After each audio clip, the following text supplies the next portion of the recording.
नमस्कार दोस्तों, मैं अखिलेश यादव प्लेटिनम क्लास में आप सभी का एक बार फिर से स्वागत करता हूं। दोस्तों आज हम लोग पढ़ने जा रहे हैं बहुत ही महत्वपूर्ण टॉपिक है ना, जिसमें से जीएस में पक्का 1 नंबर तो आना तय है। ठीक है, जो हमारा आज का टॉपिक है वो पुस्तक और उनके लेखकों से संबंधित है, यानी कि जो पुस्तकें प्राचीन काल से लेकर के अब तक जो लिखी गई हैं, यानी कि आज़ादी के पहले और आज़ादी के बाद तक वो सारी चीज़ें इंक्लूड की गई हैं, है ना। जिसको बहुत अच्छे से ध्यान करके देखेंगे, कॉपी में नोट डाउन करेंगे, ताकि रिवीजन करते समय ये टॉपिक छूटने ना पाए, क्योंकि छोटा टॉपिक है लेकिन महत्वपूर्ण टॉपिक है। चलिए स्टार्ट करते हैं आज का सेशन। आज का हमारा सेशन है पुस्तक और उनके लेखकों से संबंधित। हम देखेंगे कि इसमें कौन कौन से महत्वपूर्ण पुस्तकें हैं और उनसे संबंधित लेखक जो दिए गए हैं। इसमें देखेंगे कि एक तरफ लिखा गया है लेखक का नाम और दूसरी तरफ यहाँ दिया गया पुस्तकों का नाम, है ना। तो इनमें देखेंगे कि कौन कौन से लेखक ने कौन सी पुस्तकें लिखी हुई हैं। तो यहाँ देखेंगे कि जो पहला आपको दिख रहा होगा कि लेखक विशाख दत्त, है ना। विशाख दत्त की जो पुस्तक है वो मुद्रा राक्षस है। कौन सी है? मुद्रा राक्षस। कई बार क्वेश्चन पूछा गया है, बहुत सारे एग्जाम में कई बार पूछा गया है। विशाख दत्त, मुद्रा राक्षस। जयदेव देखेंगे, जयदेव जो लेखक हैं इनकी जो पुस्तक है गीत गोविंद। जो भी दोस्तों यहाँ पे पुस्तकें दी गई हैं, चाहे बड़ा एग्जाम हो चाहे छोटा एग्जाम हो, वो कभी न कभी जरूर पूछा गया है। तो विशाख दत्त की मुद्रा राक्षस है, जयदेव की गीत गोविंद, जयदेव की गीत गोविंद है। यहाँ पे देखेंगे मैथिली शरण गुप्त, मैथिली शरण गुप्त की जो पुस्तक है वो भारत भारती है। कौन सी है? मैथिली शरण की भारत भारती पुस्तक है। कल्हड़, अगर आप देखेंगे यहाँ पे कल्हड़, कल्हड़ की पुस्तक राज तरंगड़ी, कल्हड़ की पुस्तक है राज तरंगड़ी, कल्हड़ राज तरंगड़ी। विष्णु शर्मा पंचतंत्र, विष्णु शर्मा का क्या है? पंचतंत्र है, तो विष्णु शर्मा पंचतंत्र।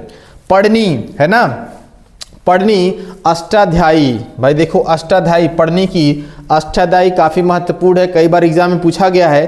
कालिदास, कालिदास तो इम्पॉर्टेंट है ही, इनकी बहुत सारे पुस्तकें हैं जिसमें से कुछ को यहाँ पे रखा गया है जो इम्पॉर्टेंट है, जैसे कुमार संभवम, रघुवंशम, अभिज्ञान शाकुंतलम, मेघदूत। कुमार संभवम, रघुवंशम, अभिज्ञान शाकुंतलम और मेघदूतम। तो दोस्तों ये बहुत ही इम्पॉर्टेंट लेखक और उनकी पुस्तकें यहाँ पे जो दिया गया है, इसको बहुत अच्छे से आप लोग पढ़ेंगे और याद करते रहेंगे, याद कर लेंगे, ताकि जब एग्जाम में आए तो ढूंढना ना पड़े कि इसका लेखक कौन है। 4 ऑप्शन देखते ही तुरंत आंसर मानना है। नेक्स्ट देखेंगे यहाँ पे अबुल फजल, यहाँ पे देखिए अबुल फजल का नाम दिया गया है। अबुल फजल का जो पुस्तक है ना, अकबरनामा आईने अकबरी। क्या है? अकबरनामा और आईने अकबरी। अल बरूनी, अल बरूनी किताब उल हिंद, अल बरूनी की पुस्तक का नाम किताब अल हिंद है। सुमित्रानंद पंत, सुमित्रानंद पंत की पुस्तक पल्लव और चितंबरा, पल्लव और चितंबरा। वहीं रामधारी सिंह दिनकर की बात करेंगे तो इनकी 2 बहुत ही महत्वपूर्ण पुस्तकें हैं, एक कुरुक्षेत्र है और दूसरा उर्वशी है। कुरुक्षेत्र और उर्वशी। देवकी नंदन खत्री, चंद्रकांता, चंद्रकांता एक सीरियल भी आता था भाई, बहुत ज़्यादा फेमस है ना, 90s के समय में बहुत ही इसका क्रेज था चंद्रकांता का। तो देवकी नंदन खत्री, चंद्रकांता। कबीरदास, कबीरदास की बोली भाई बीजक रमैनी शबद, है ना, बीजक शबद रमैनी कबीरदास। यहीं पे गोरखपुर के बगल में मगहर है ना, जहाँ पे कबीरदास जी को परिनिर्वाण प्राप्त हुआ था, तो आप सभी जानते हैं। लेकिन इनकी पुस्तकें अगर पूछा जाएगा तो क्या आंसर देंगे? तो बीजक, रमैनी और शबद, ये इनकी पुस्तकें हैं कबीरदास की। फिरदौसी, फिरदौसी, ये सब प्राचीन काल की पुस्तकें हैं। फिरदौसी, शाहनामा, फिरदौसी की पुस्तक है शाहनामा। गुलबदन बेगम द्वारा, गुलबदन बेगम द्वारा लिखी गई पुस्तक हुमायूं नामा है। तो इन सभी पुस्तकों और उनके लेखकों का नाम दोस्तों कॉपी में नोट डाउन करेंगे, इसका एक स्क्रीनशॉट ले लीजिए ताकि आपको आसानी हो लिखने में। चलिए देखते हैं नेक्स्ट कौन से लेखक और उनकी पुस्तकें हैं। आगे देखेंगे तो जयशंकर प्रसाद हैं। जयशंकर प्रसाद, उनकी जो पुस्तक है उनका लेख कामायनी आंसू और लहरें हैं, कामायनी आंसू और लहरें हैं। वहीं अगर सूरदास की बात करेंगे, सूरदास साहित्य लहरी और सूरसागर है। क्या है? साहित्य लहरी सूरसागर है।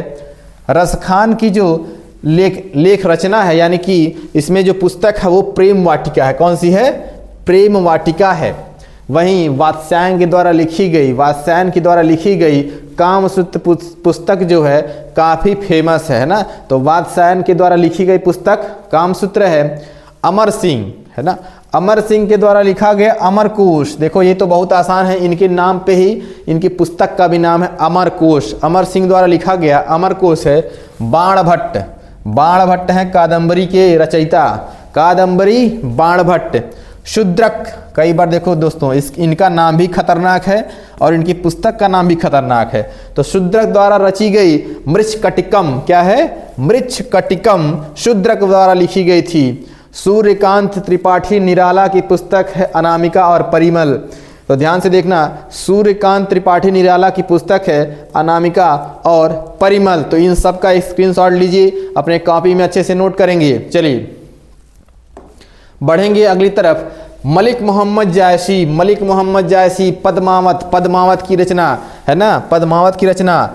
देखो भाई पद्मावत हिंदी में लिखी गई है। मोस्ट इंपॉर्टेंट कि मलिक मोहम्मद जायसी किसने क्या रचना की थी, उनकी पुस्तक का नाम बताइए। तो पद्मावत प्रेमचंद्र जी की तो जग जाहिर है भाई, सब लोग जानते हैं प्रेमचंद बहुत फेमस है ना, उपन्यासकार रहे हैं। इनकी क्या रचना है, कौन सी पुस्तक है? तो गोदान गबन करमभूमि रंगभूमि, गोदान गबन करमभूमि रंगभूमि प्रेमचंद की पुस्तकें हैं। हरिवंश राय बच्चन, अमिताभ बच्चन के पिताजी, इनके द्वारा लिखी गई पुस्तक 10 द्वार से सोपान तक है ना, 10 द्वार से सोपान तक, मधुशाला मधुकलश मधु जिसमें लगा होगा ये इन्हीं की रचना रहती है, हरिवंश राय बच्चन जी की। आर.के. नारायण, तो आर.के. नारायण इसलिए फेमस हैं कि इनकी देखा गया कि पिछले कई सालों में इनकी जो पुस्तक है मालगुडी डेज पूछा गया। कौन सा है? मालगुडी डेज के रचयिता पूछा जाता है लेखक, तो आर.के. नारायण। इनका इसमें देखेंगे my days, the dark room और मालगुडी डेज के अलावा गाइड भी इन्हीं की पुस्तक है। क्या है? My days, the dark room, Malgudi days और गाइड इनकी पुस्तक है।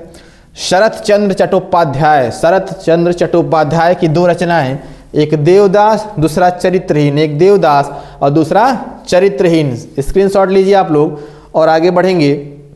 यहाँ पे देखेंगे महादेवी वर्मा है ना, Mahadevi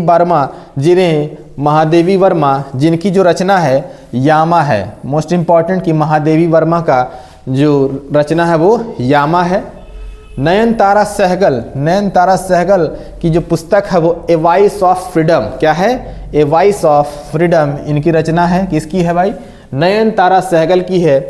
Sarojini Naidu golden threshold. Most important दोस्तों, यहाँ पे देखेंगे कि आज़ादी के समय की पुस्तक की बहुत ज़्यादा डिमांड रहती है हमारे एग्जाम में, तो उस तरह क्वेश्चन भी खूब ज़्यादा पुटअप होते हैं। तो सरोजनी नायडू गोल्डन थ्रेशोल्ड और ब्रोकन विंग्स किसकी रचना है? सरोजनी नायडू की है। फिर से देखिए मलिक मोहम्मद जायसी पद्मावत, इनको तो देख चुके हैं। अरविंद घोष की यहाँ पे 2 रचनाएं लिखी गई हैं, एक है लाइफ डिवाइन और दूसरा है गीता प्रबंध। एक है लाइफ डिवाइन, दूसरा है गीता प्रबंध। बंकिम चंद्र चटर्जी है ना, बंकिम चंद्र चटर्जी के द्वारा लिखी गई वंदे मातरम बंकिम चंद्र चटर्जी की रचना है। यहीं पे देखेंगे कि एक बहुत ही महत्वपूर्ण पुस्तक कुलदीप नैयर द्वारा लिखी गई, एक है जजमेंट और एक है डिस्टेंट नेबर्स है ना, डिस्टेंट नेबर्स है किसकी? कुलदीप नैयर की। खुशवंत सिंह की 2-3 रचनाएं यहाँ पे दी गई हैं, जैसे कि Indira Gandhi return, Delhi, the company of woman. इसके अलावा रविंद्रनाथ टैगोर, गुरुदेव, जिन्हें क्या कहते हैं? गुरुदेव के नाम से भी जाना जाता है। क्या कहते हैं इन्हें भाई? गुरुदेव भी कहते हैं, है ना, क्या कहते हैं? गुरुदेव रविंद्रनाथ टैगोर। तो इनकी जो पुस्तक है गीतांजलि 1913 में, इसी के लिए तो इन्हें साहित्य का क्या दिया गया था? बताओ कमेंट बॉक्स में आप पिन कीजिए कि किसे दिया गया था? रविंद्रनाथ टैगोर को गीतांजलि के दिया गया था। कब दिया गया था? क्या दिया गया था? साहित्य का नोबेल 1913 में दिया गया था। तो इनकी कौन कौन सी और अलग रचनाएं हैं? तो एक तो गीतांजलि है, दूसरा चित्रांगदा, गार्डनर, गोरा, हंगरी स्टोन्स, चंडालिका। तो फिर से देखेंगे गीतांजलि, चित्रांगदा, गार्डनर, गोरा, हंगरी स्टोन्स, चंडालिका। इसके अलावा ही बहुत सारी हैं, लेकिन उनमें से ये कुछ जो महत्वपूर्ण है उसको आपके सामने रखा गया है। आगे बढ़ेंगे, वीएस नायपाल पे आएंगे। वीएस नायपाल की जो रचना है एरिया ऑफ डार्कनेस, क्या है? Area of darkness. Maulana Abul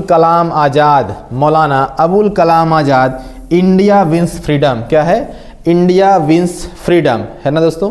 India wins freedom है आपका मौलाना अबुल कलाम आज़ाद की रचना। तो ये दोस्तों मुख्य पुस्तक और उनके लेखकों का नाम था, है ना? तो इसी तरह की बहुत ही शानदार वीडियो आने वाली है ना? तो आप हमारे साथ बने रहिए ऐसे ही बेहतरीन वीडियो के लिए। प्लस आपकी तैयारी कितनी है आप इससे भी जान सकते हैं। अगर आपकी तैयारी बहुत बेहतर है तो वीडियो को पॉज कीजिए, उसका आंसर अपने कॉपी में लिखिए और फिर देखिए क्या उसका आंसर आप दे पाते हैं। अगर 30 प्रश्न हैं यानी कि 30 लेखक पुस्तक है, अगर आपने 15 से ऊपर स्कोर कर दिया तो मानी जाएगी कि आपकी तैयारी बहुत बेहतर चल रही है। चलिए इसी बात के लिए मैं फिर मिलता हूँ नेक्स्ट लेक्चर में, तब तक के लिए थैंक यू।